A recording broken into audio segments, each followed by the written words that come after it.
Karthik, welcome to the show. Thanks Yeah, for joining me. Yeah, pleasure. It's been great to be out here, and Bloomberg has been great. Yeah. Okay, great. So AI is, I think I can say dominating the summit in a way, right? Yeah. And I'm hearing like utopias and dystopias about AI, and first I want to start from there. Mm-hmm. So, as an honest scientist, which one do you find more realistic, or both sides have rights or wrongs? Yeah. So I want to answer the question by separating how AI is used into three parts, right? Okay. So one where AI is used as a tool, right? Mm-hmm. Underline the word tool. Okay. To help us make decisions or to optimize things, okay. or. So the second one is AI is interacting with humans, and the third one is AI is in control and AI makes decisions. All right. Right. So there is not too much risk in the first category because by definition, if you use it as a tool, you build it rigorously and you use it rigorously. Things like ChatGPT fall in the second class where it interacts with humans. It is prone to misinformation. It is also prone to helping in different ways. And then, the third thing where AI can make decisions and AI can be in control. And in terms of dystopian fears, that's basically the second and third, right? So I'll come to that. But before that, I want to talk about things where AI is already helping and making a difference in the world. So you rightly mentioned AI is probably the biggest topic here in Davos. The other big topic is, say, energy transition. So, for instance, AI is helping us increase efficiencies in energy systems by optimizing the operations, by helping the designs do better. So-called digital twins help us design better products. So there is already a lot that is useful.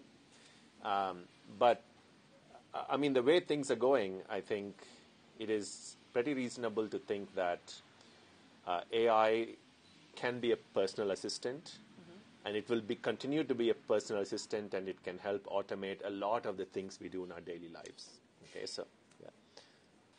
So I was wondering if you were to choose one headline regarding AI in terms of focusing on with your studies, what would it be?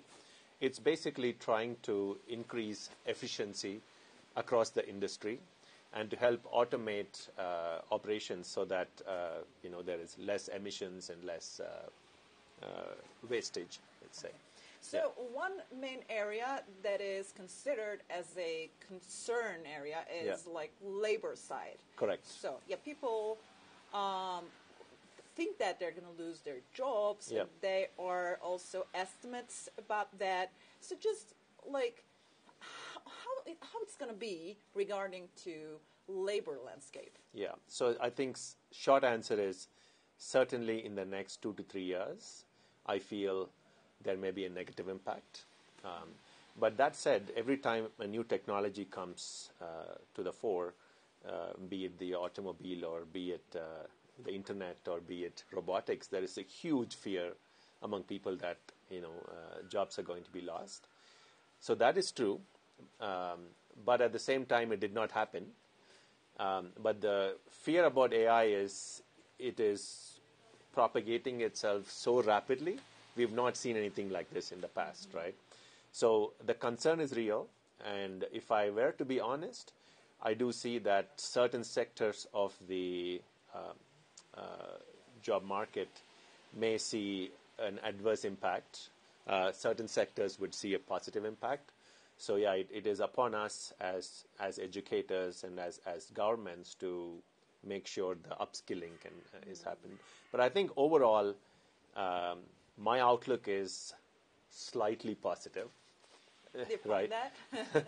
I will get more into why I say that, because it's going to bring new opportunities. It's going to improve efficiencies. It is going to eliminate certain types of jobs. Right. Which one pops in your mind first when you say eliminate certain kind of jobs? Yeah, jobs that I would say that tend to be less. You get less input from critical thinking, right? and every human being is capable of critical thinking, right? And this is not just AI, right? Over the past 60, 70 years, various kinds of jobs have disappeared. And many of them, even though it has impacted the labor market, overall, it's actually been beneficial. So we can focus on other, higher level critical things. So that's, I think, where critical thinking is not the most important component, I feel, the labor markets will be impacted. So what about the positive side? Well, that is also a positive. Oh, yeah. Well, in a way. Yeah, the thing is, like I said, there will be a negative impact, but it'll also create newer opportunities if we upskill ourselves, and it may create new markets. So, AI augmented humans, even though it sounds a little futuristic, is already happening, but at very low levels, right? And it can help improve our potential. So it's a sliding scale. I feel in the AI augmented human revolution, we are maybe covered like 1 or 2%. But there is still a lot more that can be done before we get into the more dystopian things. But I see your point. Okay, I was wondering, I'm also following up the reports coming from WEF website. Yeah. So it says one of them is about the roadmap to quantum secure financial system. Yeah. So I was wondering, it says innovation in quantum computing could revolutionize the global financial sector and usher in rapid investment, economic growth, and new complex security risks. What's your take on that? I agree with everything that said, every single word. Except I don't know what time frame they're talking about. If they're saying it's going to happen in 5 years, I think that's outlandish. 20 years, I can see that happening. Because unlike classical computers, quantum computers can only do certain things really well. And those certain things are not necessarily the highest value things right now. So you have to think of new algorithms and maybe even new problems to figure out how to use these for many of the other things. So at least there is a misconception that a quantum computer is just like a classical computer that's just much faster. It's just completely different from classical computer. We don't really know how to load data into this. We don't know how to make this work efficiently for many problems we care about. So in the longer term, for sure, quantum computing will have a big impact. I have no doubt. It is just about the time frame. Yeah. One last question. In a decade, what kind of new themes regarding to AI we'll be discussing, do you think, that we cannot imagine right now? We ordinary people, not you. 10 years, I think, is a long time. So right now there is a lot of discussion about whether some of these modern AI techniques have this property called emergence. Can they think and conceive of things that they've not been trained on, right? So if some of the evidence that's pointing towards emergence is true, then I feel in about 10 years, it will revolutionize many industries. I'll tell you a few things. For instance, even in the next 3 years, we could have, if you're a student at a university, you can have your personal tutor, right? That's 24/7, 365, helping you learn, right? So that's one thing. If you go even further, I think AI can not just help humans do things, it can actually help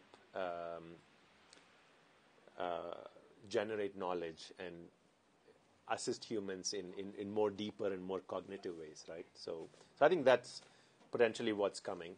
And because you asked dystopian, I don't want to end without talking about the risks, right? So I think the biggest reason why people are worried is because first they thought to recreate something like the human brain, you need to be very, very, very, very, very advanced. But the realization over the past year, especially after ChatGPT and generative AI, is you don't need to be that sophisticated to do about 70% of what humans can do, right? So that's why people are so we are almost already there. But I think the biggest fear is, how are these AI algorithms trained? You want to optimize something. The optimization is different between what you want and what AI does. So the worry is if you let these AI systems optimize things on their own, they can just become too selfish and too narrow and not have a view of what is good for the overall. As humans, we optimize over many things. We optimize for us, we optimize for the family, we optimize for the community, we optimize for our society. But if AI is optimizing for one thing, right, then it may be damaging for other things. I know I said this is the last one, but I have one last. Yeah, please go ahead. I'm wondering about the defense side of the theme as well, because it's a big concern either, like what can go wrong, what can it trigger. So what about that part? Yeah, it's the same fear, right? Already, AI algorithms are helping all kinds of, say, devices that are used in defense, and in a good way. I mean, if you can have, say, the control system of aircraft, right? You can have control system of drones. It's not necessarily doing bad things because you're asking it to do very, very simple things. But in the future, they feel, again, going back to this optimization, if you give this AI too much control, then it can start optimizing for things that it thinks is good, right? But there is a way around it, and the way around it is by construction, we build in safeguards, and we go about it in a very scientific way instead of, I have this objective function that I want to maximize, that is profit. Get me there. So that's the thing that's going to lead to these dystopian things. But if we are more organic about how we develop it and more rigorous about how we put these things together, then I'm slightly positive. Karthik, thank you so much for joining us. Yeah, thank you very much. It was great. Yeah. Thank you. Thank you very much.